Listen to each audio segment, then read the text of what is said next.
Well, welcome everybody. We're so excited to see you for March's installation of our Shumla Lunch and Learn. Feels like we were just together. February was a short month and March has flown. So here we are again together today to talk about what's the rush? Why is Shumla so adamant about quickly preserving the rock art of the Lower Pecos?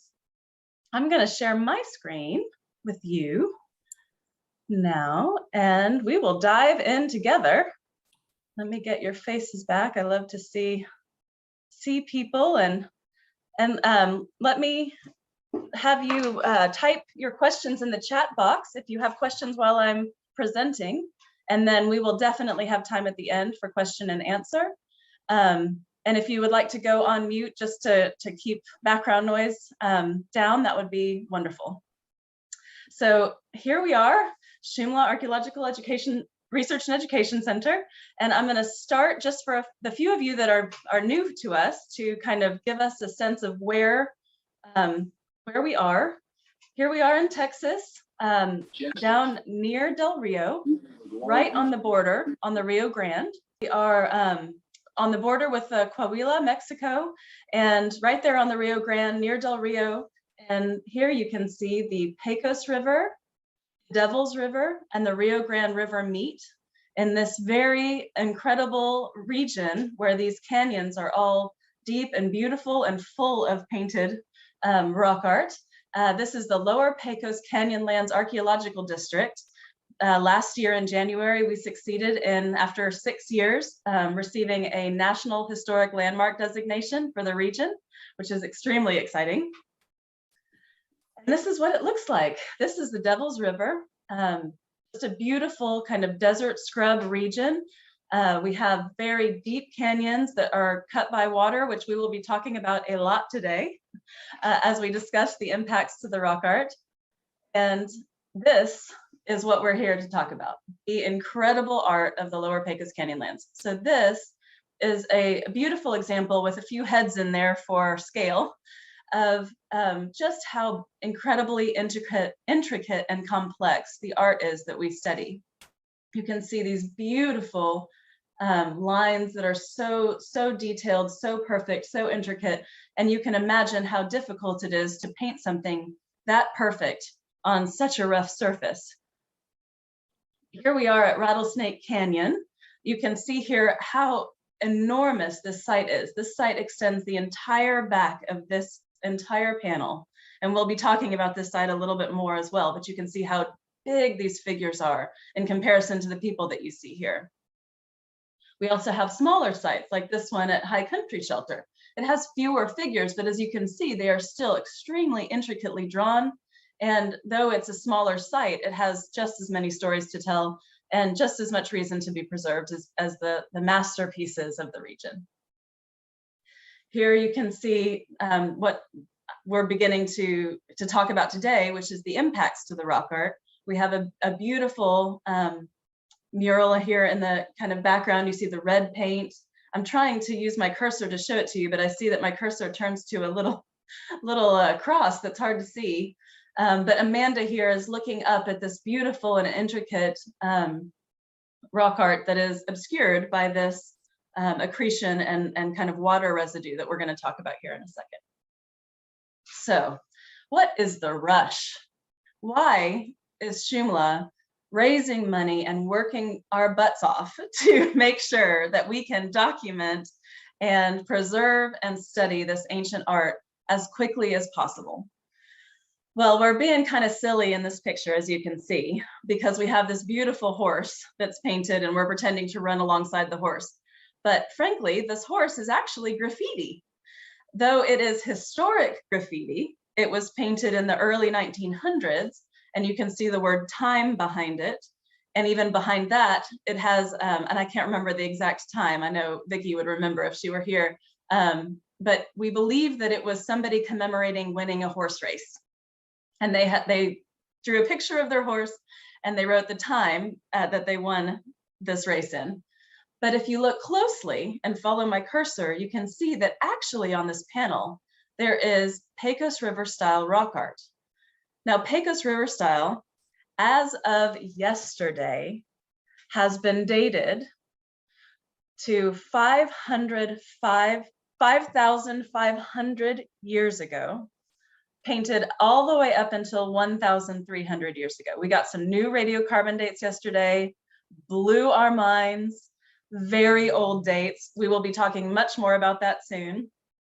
But this Pecos River style art was painted over the course now that we know of 4,000 years. That is a huge amount of time to be painting the same type and the same motifs and the same style of rock art. It's a really big deal. So this figure, if you look closely, you can see there's what we call a U-shaped head. So these are almost look like ears going up here. There's arms outstretched on one side, on this side, and then an arm outstretched out here. This arm is holding spears and another, what we call a power bundle that is stretching off. It's a term that we use to define a motif that we see regularly.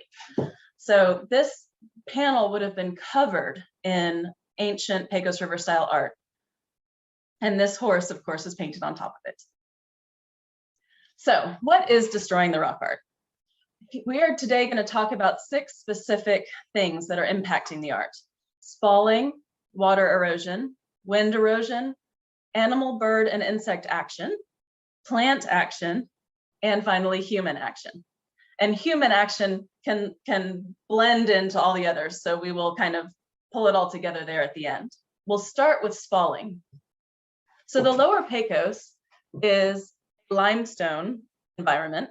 And limestone, as you probably know, is porous. So these rock shelters that we see throughout the region have been scoured out by water running and also spalled by water percolating through the limestone and then pieces of that limestone flaking off. So if you look at this picture, you can kind of see this rough surface and where these kind of sheets of stone, and they can be tiny, tiny, tiny little pieces of stone that come off, or full sheets of stone that come off, or giant boulders that come off a ceiling of a rock shelter. So you can see that this is a natural process that happens all the time and has happened since time immemorial. But it can be a problem when you have paint on that rock wall.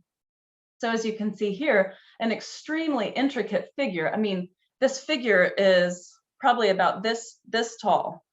And these each individual red dot, and then this beautiful arm, elbow adornment that's hanging off the arm here, almost looks like a net. We have these beautiful spears that are here with the fletching. You can see a line here that seems to be impaling this figure, except it also goes all the way through that figure.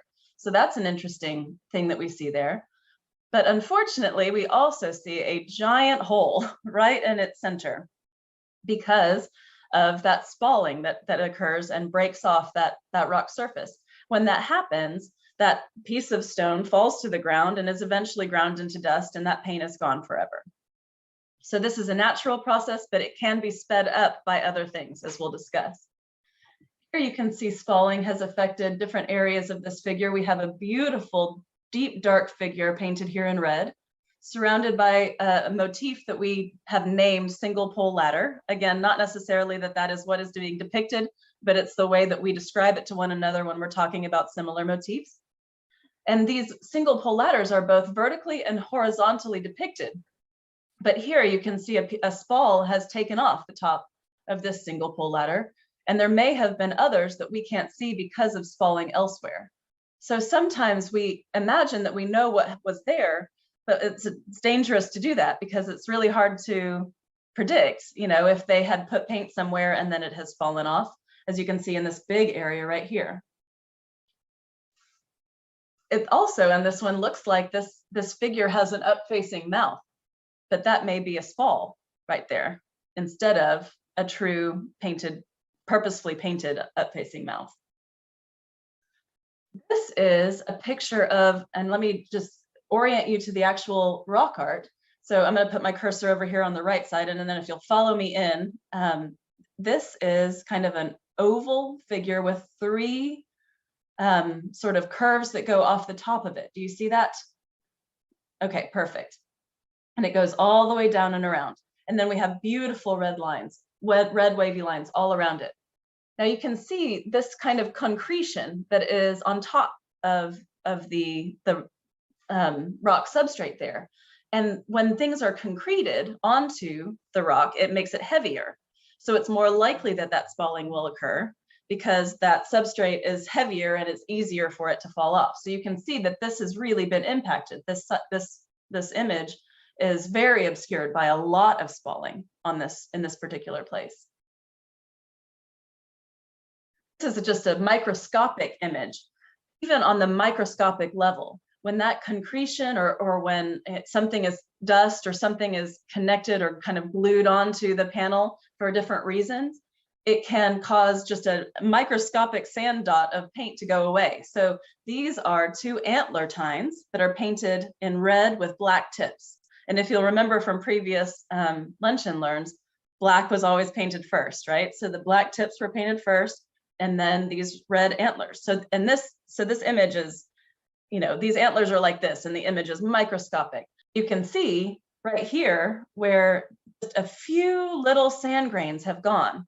But if that continues, this entire antler could go. So it can be really, spalling can be a really big problem for our preservation. Water erosion.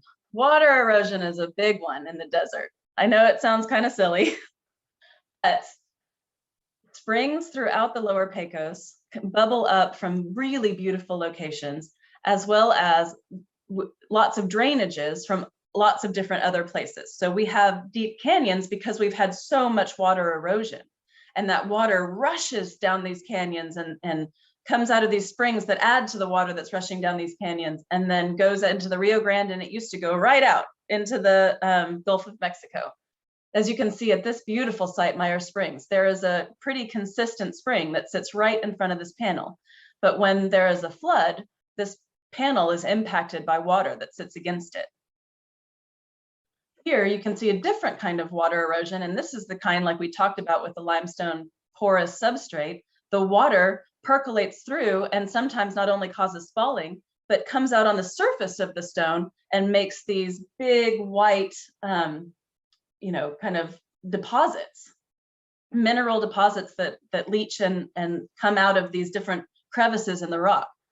And we shouldn't expect that they who painted these sites didn't already know this was going to happen. They did know where the springs were, and they did, I think they venerated these places where water would just appear from the ground and from the rock. It's a very important thing. So it's possible and probable that they painted sites in these locations on purpose because of the fact that these were places where water ran. So it's good and bad. You know, it was an important, water, of course, is a hugely important thing to their livelihood, but it is also, in our case, unfortunately obscuring the art. Now, this is that site that I showed you before where Amanda was looking up, and I've got it here in regular and in D-stretch. So on the D-stretch side that pulls out colors that are hard to see with the naked eye, you can see, and I'm going to start over here on the right again and then follow through. You can see a just very intricate, beautiful red rectangle here, red box with wavy lines that come off one side. Generally, when we see this motif, we anticipate that there are the same kind of mirrored lines on the other side that have been completely obscured by this concretion, this deposit that has been placed on top of the art there. So we've lost both sides of this incredible panel to this. The art is still there, however. The mineral pigment is still underneath this deposit. And it may be that someday we find that a way to remove a deposit without impacting the art. We don't have that yet, but that is something that we do hope for maybe someday in the future. Now, if we got too much up in there trying to get that deposit off, we would very likely damage the art itself. So, you know, these are really fragile panels, and with all the spalling besides, it could be very destructive, and we would never want to do that. But maybe someday someone will invent a way to remove these deposits. So I wanted to show you some of this water action because this has become a really important thing in our kind of urgency to preserve this art. As you can see, here's our lovely, the Skiles family, late Jack Skiles and Wilmeth Skiles, landowners in Langtree, beautiful Eagle Canyon. And if you look back here in the background, you can see this rock shelter that has habitation deposits on the bottom, beautiful rock art in there. And you can see this canyon that is normally dry is completely filled with water and just being inundated. This is the same canyon. So you can imagine, you know, this is not unusual necessarily. This isn't, you know, this is how these canyons, a lot of these canyons were formed. But when that water is flowing at that speed and with that madness, it picks up a lot of dirt and a lot of stones and can even move giant boulders, moves trees and branches that can scrape against the rock art as they flow by. And all of that is sort of in suspension because of the speed of the water. But when you have all of that suspended stuff hit a place of still water, all that suspended dirt and rock and everything falls out. So in the late 60s, the Amistad Reservoir was created by damming the Rio Grande. So if you look at this picture, you can see, I know it's really hard to see because of course it was taken a long time ago, but this is the Rio Grande coming down where it was going to meet the, you know, this dam. This side is Mexico, this side is the United States. And then this is a picture of right after. So all of those canyons that were the places where these rock shelters were all along the Rio Grande, up the Devils, up the Pecos, were inundated by the damming of the Rio Grande River. This site, for example, was inundated. They did do a survey in the 60s to try to salvage some of the archaeology. At the time, however, rock art was not seen as something that we could truly understand, and there was a lot of it in the region. So it was much more a sense of getting these archaeological deposits out of the ground was the biggest issue. So we do have a few pictures of sites that are now gone. And this is one of them, which is a really interesting one because it has motifs that very closely mimic painted pebbles that we've found in deposits throughout the region that we think may be older than actually the painting of these murals. So it sure would have been nice to be able to radiocarbon date this site. However, it is now underwater. So this is a map, and I'm going to leave this up for a second and talk you through it, of the Amistad Reservoir. So where we were before, I'm going to start again over here on the right so you can catch my cursor, and then come back over. This green line, here's the dam, the Amistad Dam right here. This green line separates Mexico from the US. So this green line also generally follows the path that the Rio Grande itself would have followed. So if you go all the way up here, you can imagine all of this was dry canyons that were, you know, had rock art in them and were slowly being cut deeper and deeper and deeper as that water was building these beautiful canyon systems. So again, here too in the Devils, all of San Pedro Canyon, Castle Canyon, all of this region was inundated when this occurred.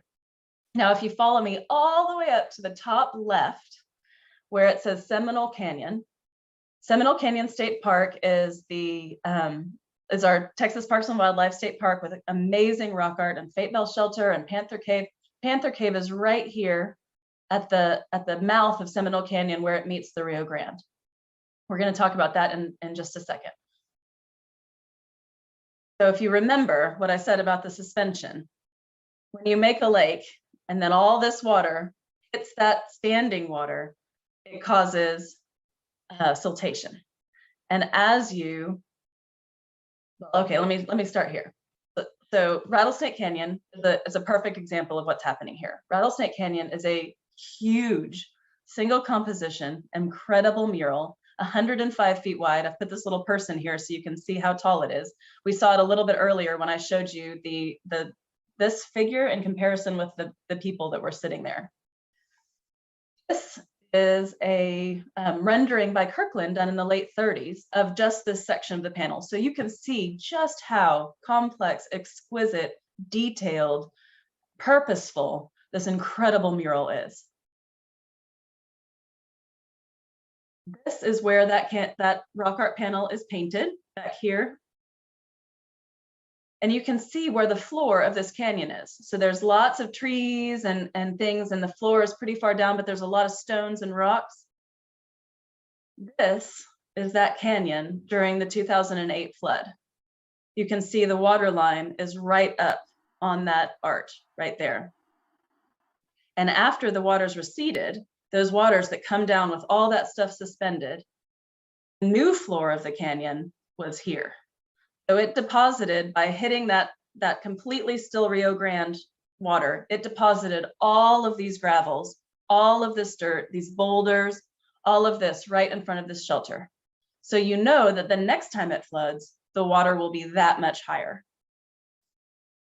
So here is our friend from Texas Tech who owns the site. He doesn't personally, Texas Tech does, showing us where that water line was the last time. And now knowing that the next time it will be much higher.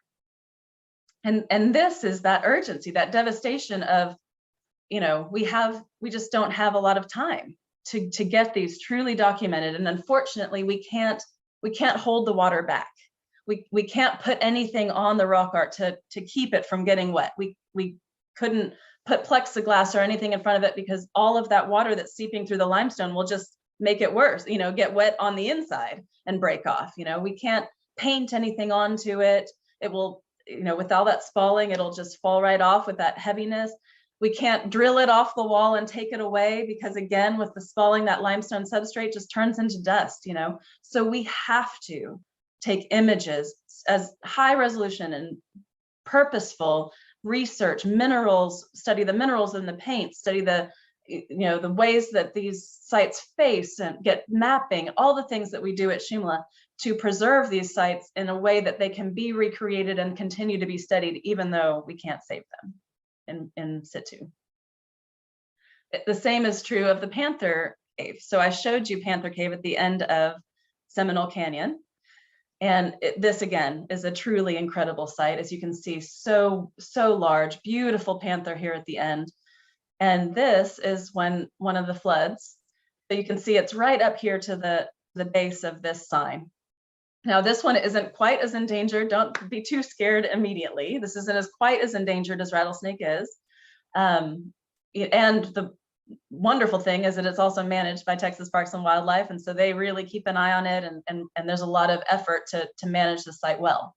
But this is what sits on our hearts at Shumla when we think about this art and why we do what we do. Wind erosion. The wind erosion, as you can imagine, is a little bit difficult to show because wind, you can't take a picture of.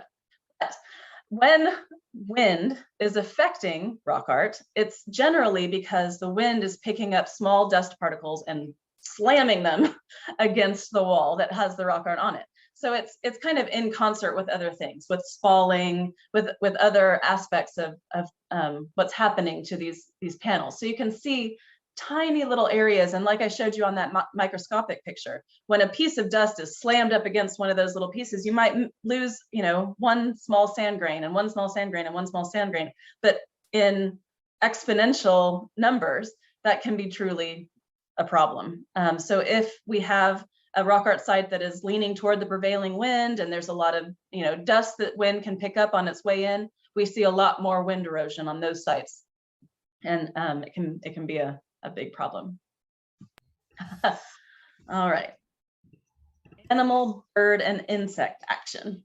So we'll start with insect actually. This is showing a beautiful section of Panther Cave again. And you can see these, again, I'll start over here with my cursor on the right and come in. These little holes, do you see these little holes that are bored into the wall? These are mud daubers.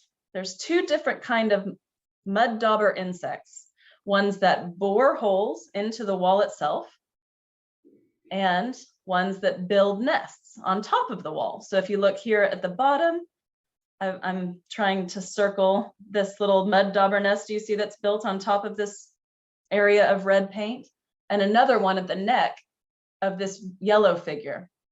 So as the insect comes in and out and builds that nest and it gets heavier and heavier, eventually it will fall off the wall and it will take the paint with it.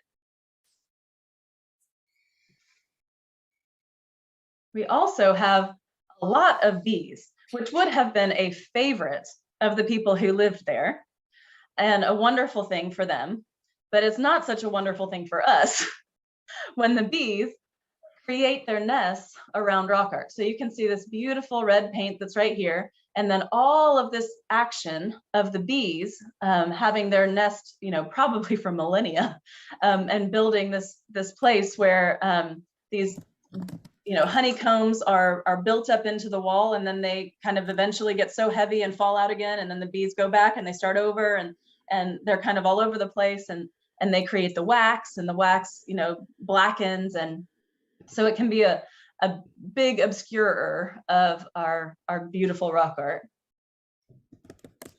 We also have sheep and goat action, since and this is kind of human action as well, since the humans brought the sheep and goats, although I'm not to say that deer and others didn't do this. But if you look at the beautiful white shaman panel here, you can see there's kind of a shelf right here along the bottom. And right here, you couldn't stand on that shelf. It's very flat, straight down. But here you can. And goats and sheep really like to rub up against stuff. So they will stand on that shelf and just rub their backs against the wall. And as you can see, the paint here is much more obscured and has been rubbed off in areas where that is not the case over here, where you can't stand there. Now the white shaman has a gate, and making every attempt to keep the goats and sheep from getting into that area. That's white shaman is owned by the Whitty Museum, and they're working really hard to keep those animals out. But goats can find a way to get into anywhere they want to. So it really is a test of our gating abilities. Plant action. So this may look like a desert region, and it is. It is a desert scrub region. In places where there is always water, you will always have plants who will find their way into existence and survival. So we even have ferns in some of these rock shelters, because there's consistent water seeping through that limestone and making a really perfect place for a fern to grow. There's Jared looking at the fern silly, trying to see if there's rock art behind it. As you can imagine, these are some of our interns, just showing you the landscape. Growing up through rock is exactly what all of these plants are adapted to do. So it isn't something that is difficult for them. If a seed can take root in even the smallest amount of soil and get water, it will grow.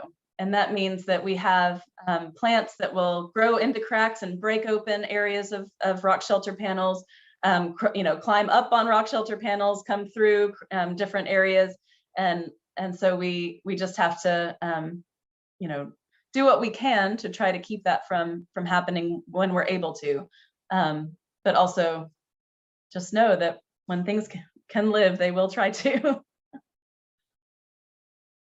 And finally, human action. So one of the most interesting ways that humans have impacted the rock art is not humans recently, but humans a long time ago. What you're looking at here at the beautiful Halo shelter is what we call post-paint modification. So we believe, and we're still researching it, that in these cases where you see specific scratching on specific motifs within that paint that is painted there, that this was actually done ritually to take some of that paint, some of that power, and use it in other ways. Because we know that when they painted, they believed, and many indigenous people still to this day believe, that when you create something like this, it is alive. It has power, it has agency, you are interacting with it, you are learning from it, and it is alive in the world. And so that power and that strength, it is something that they might have wanted to use in a different way. And so when we enter into a site and we see this, we don't automatically think that some careless person walked up and just started scratching away at one specific part of the mural. We think this was probably purposeful, either by the people who they could have painted this figure and then immediately started scratching this off, or it could have been people that came later who felt the power of this painting and wanted to utilize some of that power, far before contact. But but also recognize this power. So this is post-painting modification. You can see it here again as well in the body of this figure. And you can see that this figure has not been scratched, but this figure has been very clearly had the paint removed. Can you see?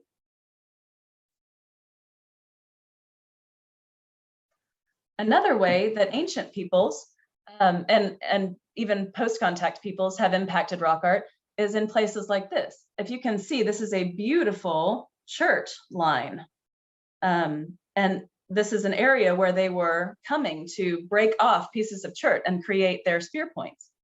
So you can see that this painting was here, and then people have come and have removed pieces of chert for use. And so they are themselves impacting the art that has been painted there by quarrying that stone that they require. Here's another picture of that. Such a beautiful, I mean, you can imagine how meaningful it is to have these veins of this incredible rock that you need to be able to hunt and do, cut and do important things. Maybe these pictographs specifically near these areas had purposeful meaning around the fact of this existence of this chert. Also we have, so there's two things I'm going to talk about in this picture. The first thing is all of this stone, all of this dirt was all brought into this rock shelter by humans. They were doing a lot of earth oven cooking in this rock shelter. So they were bringing rocks, and to build an earth oven, for just a really quick primer for those of you who don't know, they would dig a hole into the ground. So there had to already have been at least a small layer of dirt to begin with. And then you put, wood and different dry types of wood in that hole and put stones of a pretty good size in that wood and burn it. So as it's burning down, those stones get really hot and they hold a lot of heat because they're nice big limestone pieces of rock. Then you put some prickly pear pads on there. If you want to kind of make a steamer, you put the food that you're intending to cook, which was often the heart of a sotol, for example, or a heart of a lechuguilla. You can put more prickly pear pads on, then you cover it up with dirt. So you bring all these stones and all this dirt and you create this and you leave it in there and it just steams and heats that food. And it's a really wonderful way to cook, particularly a plant that you could not eat raw or you would be very sick. But doing this over and over and over and over and over and over and over again for tens of thousands, or at least 13,000 years, has resulted in all of these deposits. All of those big stones, after you've burned them over and over again, they get smaller and smaller, they break apart. Well, then you kind of toss those smaller ones out and you get bigger ones again, right? And then you come back with more soil and you build these earth ovens over and over and over again. And people were living on this floor. So they also put down mats and many different types of things. And all of these deposits are human deposits. And you can see they're kind of right up against the wall there where you see rock art all along the back of this wall. So the first impact is the bringing in of all of this dirt and soil and stone, fire, building fires.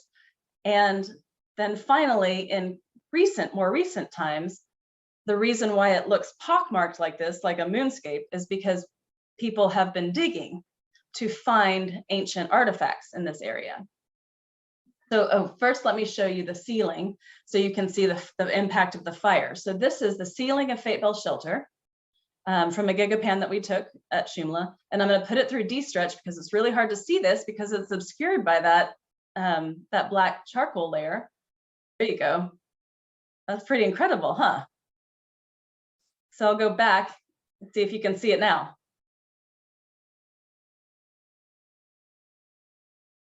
Yeah. And again, they knew that fires were obscuring art, that they weren't surprised or, by that.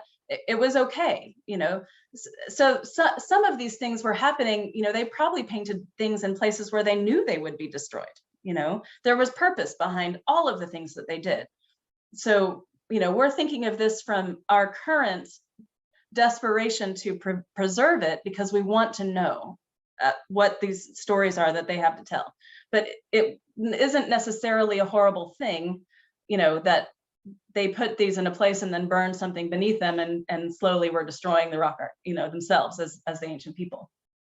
Now, this is what you can see, you know, for many, many years, the people who lived here, you know, owned their ranches, and they would dig on their ranches and find amazing things. I mean, it was a part of daily life. It wasn't, you know, to hurt anybody or do anything horrible. It just was what it was. They, you know, they were finding things and they showed their friends and they kept them. And I think a lot of them felt that they were preserving them. You know, doing this kind of archaeology, well, this isn't archaeology, but you can see she's over here sifting, and any kind of action in this dirt will also kick up that dirt and have it probably connect more to the rock wall and then cause more spalling. You can see here in the back, do you see this beautiful panther?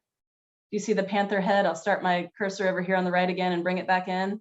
You can follow me all the way over here. This is the backside of a panther, and then here's the face of the panther behind. It's a beautiful sight.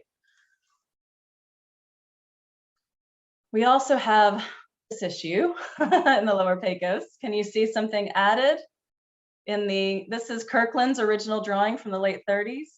This is a current photo and a de-stretch photo. I'll start again here on the right with my cursor and bring it in. Do you see this smiley face that's been added on the bottom left-hand corner of the image? Don't be scared. I put this picture in here so you'd go, no, don't touch it. These are our Shumla scholars. They know not to touch this art, but they are holding their hands up so that they can see if their hands match the size of these beautiful handprints. It is hard for people to understand that touching the art can destroy it, because falling isn't something that everybody's automatically aware of. And that if you touch it, you can impact it. So one of the things that we work really hard with in terms of stewardship with landowners and students is to talk to them about just not touching it, you know, and even sometimes when you're hiking and you want to, you know, catch yourself against a wall as you're trying to, you know, get your balance, just always go the other way or find a tree or something else to hold on to, because there's probably rock art. In this landscape, there was art everywhere. And if you put your hand on it, you could destroy it. So here are our lovely Shumla scholars underneath this handprint saying, we didn't touch it. And we even have graffiti from a long time ago. This is, again, just like that horse that we started with, historic graffiti. Here we have F. Linfield from June of I think it says 84 or 85. Oh, here it is, 1884. We believe he was the draftsman for the railroad at that time. As you can see, his penmanship, if you can call it that when you're painting on the wall, is very good. Unlike his friend, Mr. Maynard over here, who also obscured a Pecos River style panel with his name. We see a lot of this kind of historic graffiti from both the railroad, when the railroad was coming through, also from various patrols and military patrols and different things like that.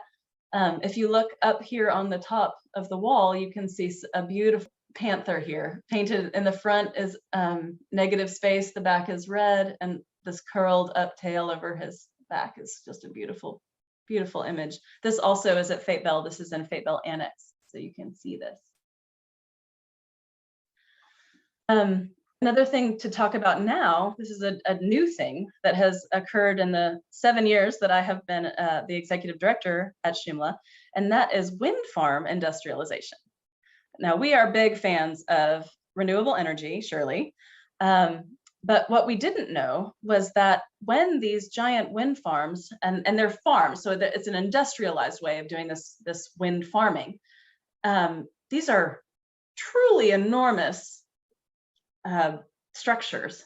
And when they blast the ground to create the bases for these structures, and when they create the roads to get everybody out to these structures, it actually causes that kind of reverberation that can cause that very, you know, those thin spalls to come off of the wall. So the blasting is a problem, and the additional access by lots and lots of people who may not have have heard the message of not touching, not putting your graffiti on art, and how important this art is and how ancient it is. So this has been something that we have been trying to, to work with others to try to keep this industrialization of wind farming from happening in this region right where the rock art is, because it is very detrimental to the rock art. And something like a solar panel would be much better in this case because it doesn't require blasting. Because we don't want this to happen. We don't want this to happen any more than it has to. So let's see. So I guess reminder of the water erosion, the human action. This is also human action, of course, with the creation of the dam. So, so many reasons why we are so interested in such a rush to make sure that these stories are preserved and protected, because they have so much to tell us and we just don't want to lose them. And that's our mission, through documentation, through research, stewardship, working with landowners, educating students. On the left side, you can see they're building a plasma oxidation system here in Comstock. I mean, can you believe it? Right on the border. And right now, we're working on the Hearthstone project, which is a very exciting project that we will be talking about a lot in later Lunch and Learns. It's a quick topic or coverage of what we're doing here. It's called Hearthstone because of the hearthstones, the 3 hearthstones of an ancient Comal or a present-day Comal in a Mesoamerican culture. We have 3 pillars of inquiry. We have archaeological science, formal art analysis, and indigenous wisdom and knowledge. And we are bringing all of that together.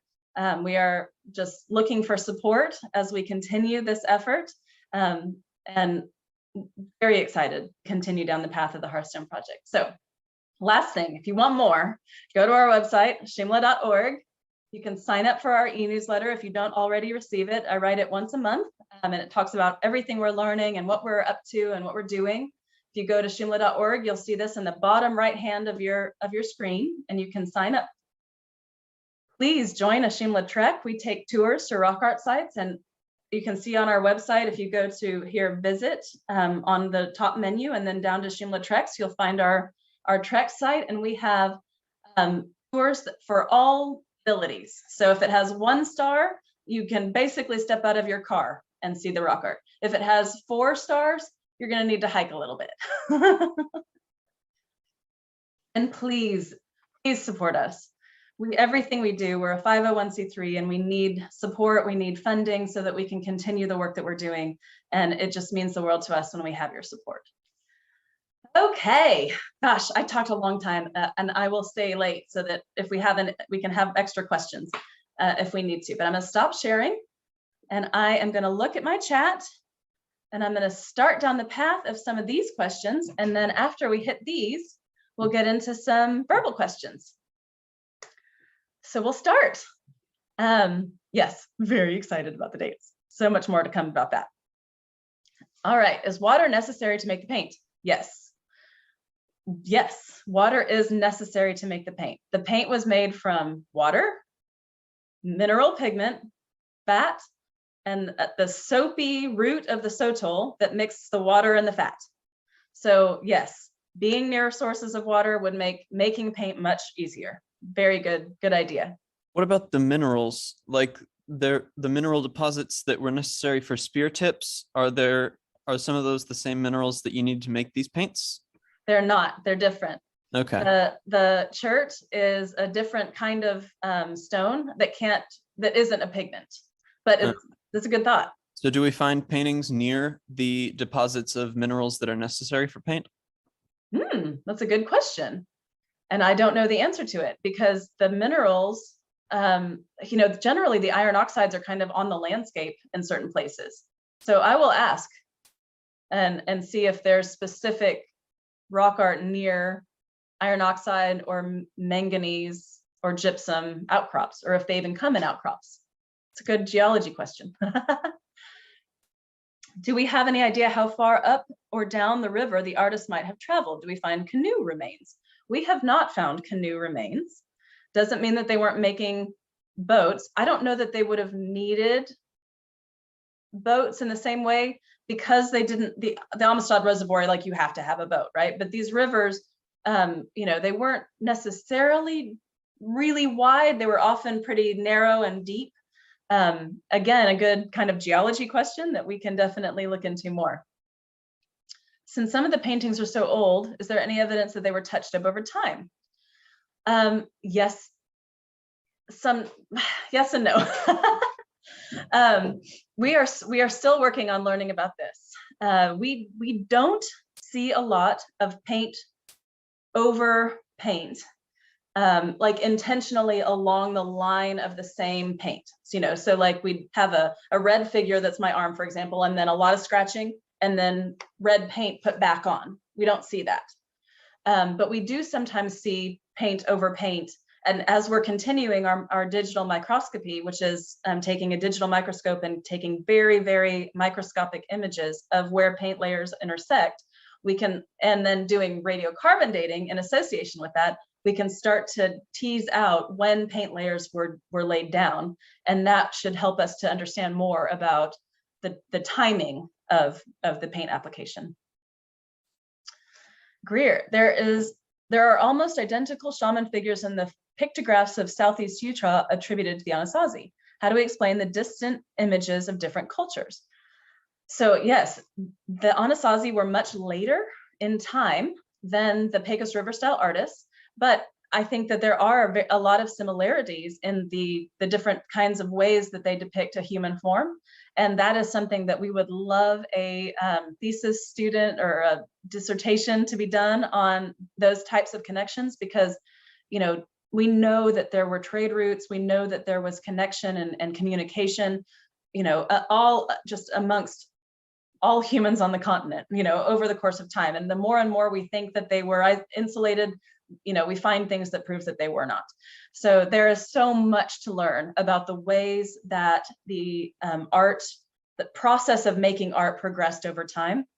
It will be mind-blowing when somebody does that research.